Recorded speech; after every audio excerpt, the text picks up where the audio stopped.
Allah can rekmeyle. Ey Huday can rekmeyle ver gariplerin halına. Hiç kim kabul verme versin kapat hele halına. Dine meşhurluk çoban sen şu dünyanın malına. Doğan kardeşten ayrılır düştüm acel boluna. Dokudun dönü edip geçen var mı dünyada? Şunu!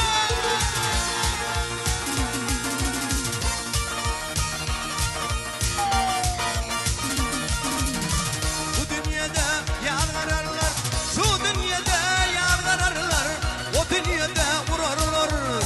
Kız gelirler çayda kışıp, toy tomaşa giderler. Bir yetimin hakkını sen ahirette bilirler. İlemet kabileyip var, ilki burnum dilerler. Akıl etken hak bilir, o dünyada bu